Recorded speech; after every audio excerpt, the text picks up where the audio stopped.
Et merci de nous rejoindre pour notre rendez-vous hebdomadaire en partenariat avec le Timbuktu Institute. Nous sommes en direct avec son directeur régional, Bakary Samb. Bonjour.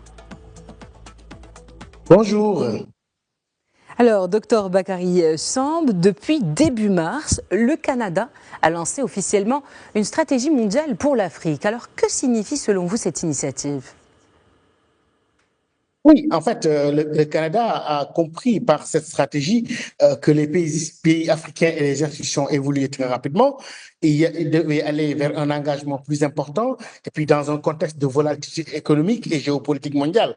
Donc, le Canada a compris que c'était le moment de saisir les occasions de raffermir sa sécurité économique et nationale, notamment en diversifiant, en faisant une diversité des investissements pour améliorer la résilience et la chaîne d'approvisionnement, pour la paix et la sécurité. C'est tout à fait une compréhension de l'évolution de l'Afrique, avec l'importance de la diaspora africaine aussi au Canada, mais aussi sur les projections sur l'Afrique, un continent qui va prendre de l'importance dans les années à venir.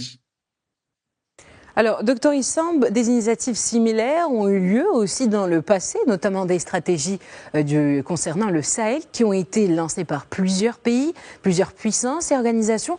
Quelle pourrait être la différence avec cette nouvelle initiative canadienne ? Oui, dans le cas canadien, il s'agit d'un partenariat pour une prospérité et une sécurité partagée. En fait, cette nouvelle politique étrangère représente pour ce pays un renforcement de l'engagement du Canada envers l'Afrique, avec le renforcement de l'engagement diplomatique, des liens institutionnels, le renforcement de la coopération économique, mais aussi le renforcement des partenariats pour la paix, la sécurité et les droits de la personne. On sait que, par exemple, en RDC, le Canada fait partie des pays qui déploient le plus gros moyen en termes d'aide humanitaire. Et c'est dans ce cadre-là que le Canada veut faire différent, comparativement à des pays qui ont eu une histoire assez complexe avec le continent africain. Le Canada n'a pas eu de rapport colonial avec l'Afrique. Le Canada n'a pas de rapport heurté et voudrait aujourd'hui surfer sur cette tendance d'une Afrique qui essaye de diversifier ses partenariats pour mieux positionner ce pays à l'échelle du continent. Et alors, vous dites que le Canada, il devrait apprendre des erreurs et des expériences du passé, des expériences des stratégies précédentes, pour éviter certaines erreurs. À quoi pensez-vous, par exemple ?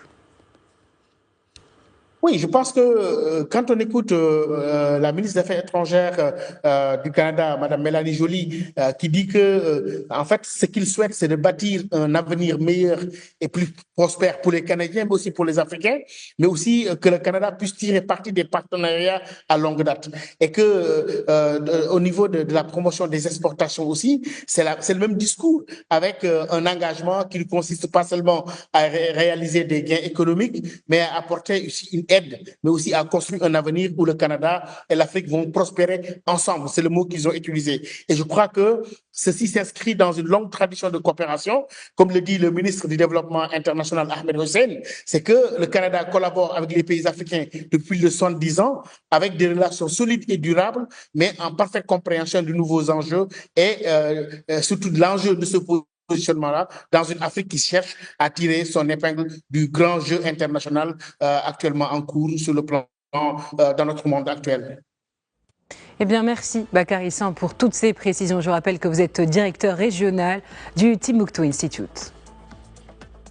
Merci de votre aimable invitation.